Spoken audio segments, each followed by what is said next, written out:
ওই জার্মান ছেলে আমাকে বলল যে হোল্ড অন এ মোমেন্ট, আমি দেখি তো একজন জার্মান যদি এই মেশিনটা তৈরি করতে পারে, মানে যে মেশিনটা আমরা ব্যবহার করছি ওটা জার্মানি মেড, বুঝছো?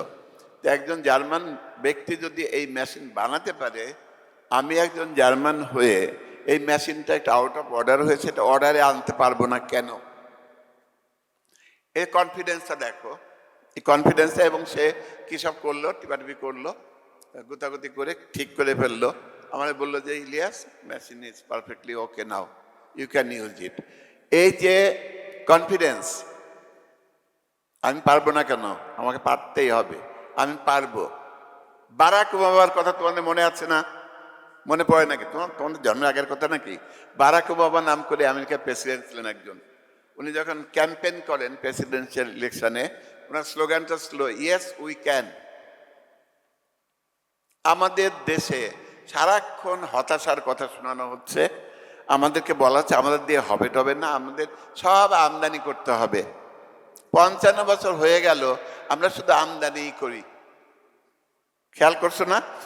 বলতে পারো যে স্যার আমরা তো রপ্তানিও করি, RMG বলে, রেডিমেড গার্মেন্টস। কি আমদানি করি? শ্রম রপ্তানি করি।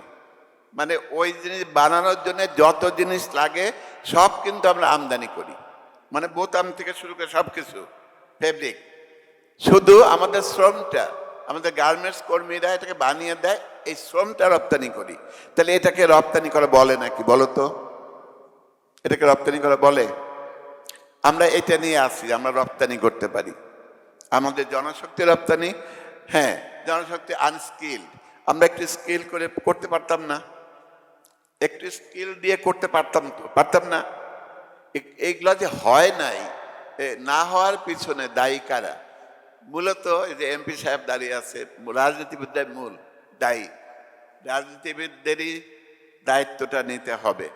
আমার ছেলেবেলায় আমার মনে পড়ে, আমি মালয়েশিয়ান ছেলে, নেপালি ছেলে মেয়ে এখানে আমি পড়তে আসতে দেখেছি।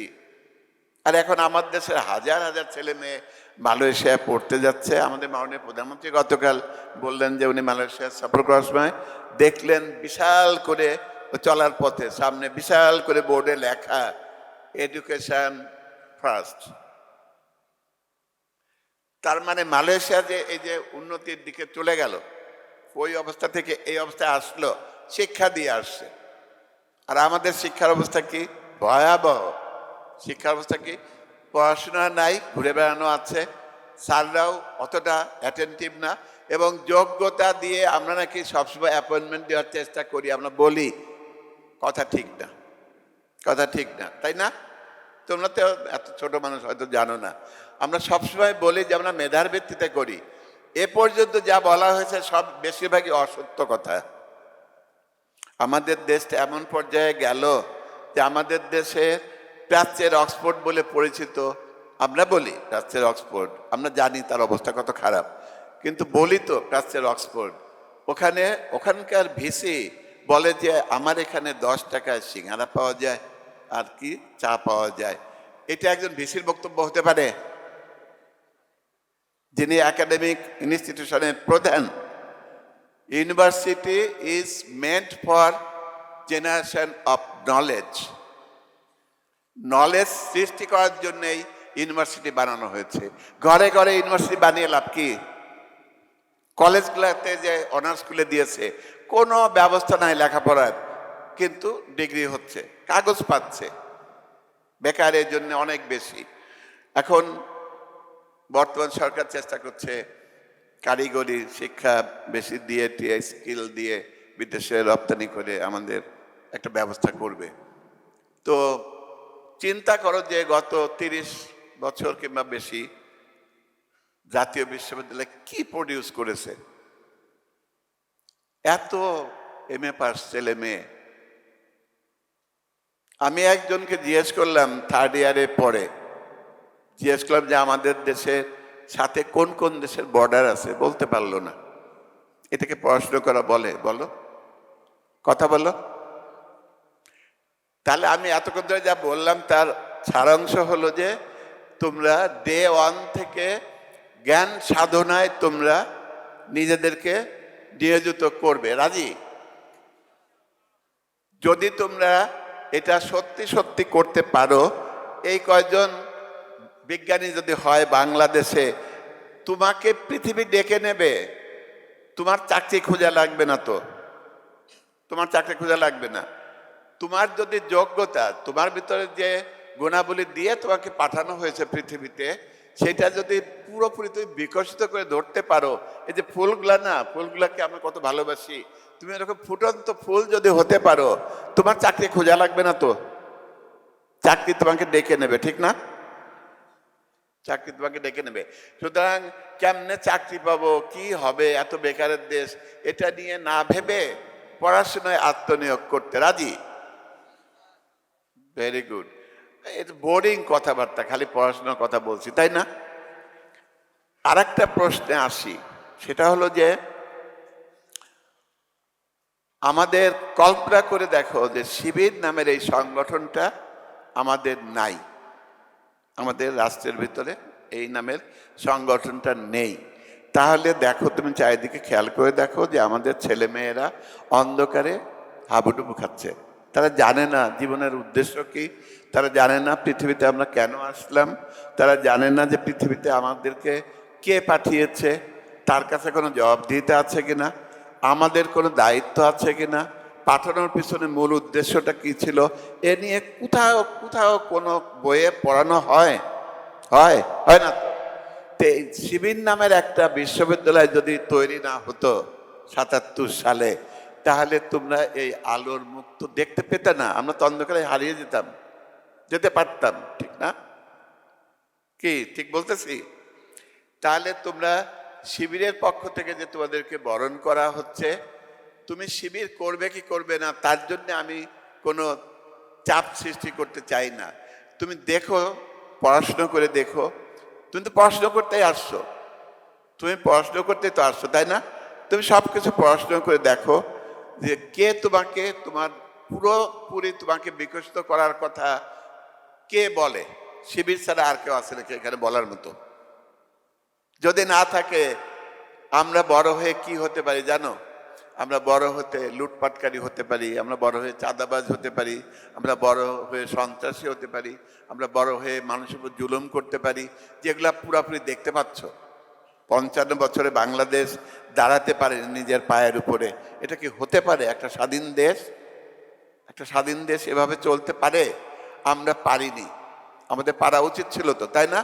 তাহলে আমাদের শিক্ষা ব্যবস্থার ভিতরে এরকম কোনো এলিমেন্ট যদি দেওয়া যেত যে ওই মানব শিশু একবার শিশুকাল থেকে বড় হওয়া পর্যন্ত তার ভিতরে কি কি গুণাবলী বিকশিত হওয়ার কথা, সেগুলো বিকশিত হওয়ার পূর্ণ ব্যবস্থা শিক্ষা ব্যবস্থায় আছে, তাহলে তোমাদেরকে এতক্ষণ ধরে আমাদের বলতে হতো না, ঠিক না?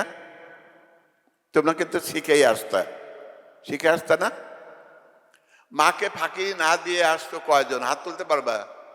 পড়াশোনা করতে বলেছে মা, মাকে ফাঁকি দাওনি, এরকম যারা আসো হাত তুলতে পারবা একটু সাহস করে? বেশি হাত না, দেখছো? তার মানে আমরা ফাঁকিবাজি করি। তা আমরা কি ঠিক করতে পারবো আর ফাঁকিবাজি করব না? পারবো? তোমরা কি নোট বই পড়বে নাকি অরিজিনাল বইটা পড়বে? অরিজিনাল বই পড়বে নাকি নোট বই পড়বে? ছাত্রদের করে দেওয়া নোট পড়বে নাকি বই পড়বে, অরিজিনাল বইটা? ভালো ভালো রাইটারের লেখা বই পড়বে, স্যাররা যেগুলো রেফার করেন সেইগুলা পড়বে, নাকি যেন তেন করে লেখা ভুল ভাল টাইপ আছে ওই সব বই পড়বে? জি। এখন আমরা প্রত্যেকেই যে এক নাম করা বিজ্ঞানী হয়ে যেতে পারবো এমন না। আল্লাহ ওইভাবে করে কিন্তু মেধা বন্টন করেছেন বলে অন্তত আমার কাছে মনে হয়নি সবাইকে আইনস্টাইন হবে। কিন্তু আমাদের দেশের জন্য কি দরকার সেইটাকে সামনে রেখে আমাদেরকে অবশ্যই গবেষণা করতে হবে। সেই গবেষক আমাদের এই ছাত্রছাত্রীদের ভিতর থেকে তৈরি হতে হবে, তাহলে আমাদের আশা আছে, না হলে আমাদের কোনো আশা নাই, আমাদের দেশের কোনো আশা নেই। কিন্তু আমি রাজনীতির মাঠের থেকে বলতে চাই, আমরা তো আশা নিয়ে বাঁচতে চাই। আমাদের দিন যেটা পিছনে চলে গেছে, কিন্তু ফ্রম নাও অনওয়ার্ডস আমরা তো অনেক ভালো হয়ে থাকতে পারি। আমরা অনেক ভালো হতে পারি, আমরা চেষ্টা করলে, সাধনা করলে আমরা ভালো জায়গায় পৌঁছাতে পারবো ইনশাআল্লাহ। এই ঠিক না? তাহলে আমাদের ওইরকম ফার্ম ডিটারমিনেশন দরকার। আল্লাহ ছাড়া আমাদের কারো কাছে কি গোলামি করার কথা? তা আমরা যদি আল্লাহর গোলামিটা ছেড়ে দেই, তাহলে আমরা কিন্তু পৃথিবীতে অনেক প্রভুর গোলামি করতে হয়। এটা বুঝো তো? হ্যাঁ, এই তো শিখছো। মানে আল্লাহর গোলামিটাই করা ভালো। আল্লাহর গোলামি ছেড়ে দিলে তুমি সারাক্ষণ কারো না কারো গোলামি, একদিনে যে কত মানুষের গোলামি করতে হবে তার কোনো শেষ নেই। সুতরাং আমরা ভালো আল্লাহর গোলামি করা, তাই না? সারাক্ষণ আমরা আল্লাহর গোলামি করতে পারবো না? পারবো ইনশাআল্লাহ। আল্লাহ তুমি কবুল করো। আমি এই বিশ্ববিদ্যালয়টা যখন হয় আমার কাছে মনে হতো যে এত গেঞ্জির ভিতরে একটা বিশ্ববিদ্যালয় মানে এত ওপেন হবে যাতে মনটা অনেক বড় হয়। যার বারান্দা দিয়ে হাঁটলে, যার খোলা চত্বরে হাঁটলে, যার খোলা চত্বরে বসে গল্প করলে, খোলা চত্বরে বসে গ্রুপ স্টাডি করলে তুমি অনেক শিখবে, অনেক জানবে, খোলা আকাশ দেখবে। এরকম একটা খোলা প্রান্তর দরকার। জাহাঙ্গীরনগর খুব ভালো জায়গা, বুঝছো? কি বলো? কিন্তু এত বেশি ভালো যে পড়াশোনা বাদ দিয়ে খালি অন্যান্য কিছু চলে বেশি। অত ভালো আবার ভালো না, কি বলো? বাসকান দিয়ে গেলে ভালো, কি বলো? তাই না? এজন্য আমার মনে হয় আমি তোমাদেরকে এই যে গল্প ছলে যে কথাগুলো বলেছি আমি মনে করিয়ে দিতে চেয়েছি। আচ্ছা, তুমি আরেকটা জিনিস বলি, এটা বলে শেষ করবো। আমরা যে যে পড়াশোনা করছি, এই যে বিল্ডিং এর ভিতরে বসছি, এই বিল্ডিং বানানোর জন্য এখানে কি ভ্যানওয়ালার টাকা আছে না? সত্যি বুঝো তো? ভিখারিনীর টাকা আছে না? তা তুমি ভিখারিনীর টাকা দিয়ে লেখাপড়া করে তুমি যখন বড় হবে, ওই ভিখারিনীর জন্য তোমার কোনো দায়িত্ব আছে না? ওই ভ্যানওয়ালার ভাগ্যের পরিবর্তন করার জন্য তোমার দায়িত্ব আছে না? এইটা মাথায় নিয়ে তুমি বড় হবে তোমরা সবাই। এই স্বপ্নটা আমি দেখাতে চাইলাম। এই কথাটা বাস্তব, সত্যি কথা। আমরা কিন্তু এ কথা মনে রাখতে পারছি না। আমাদের যারা পাস করার পরে, যে বিসিএস পরীক্ষা দেওয়ার পরে কি এমন হয়, গতকাল পার্লামেন্টে আমি এটাই বলছিলাম যে ওই পিএটিসিতে ট্রেনিং নেওয়ার পরে কি এমন হয়ে যায়, নিজেরই ছাত্র দেখা করতে এসে কেমন কেমন জানি করে। আগে কিরকম করতো আর এখন একটু অন্যরকম করে।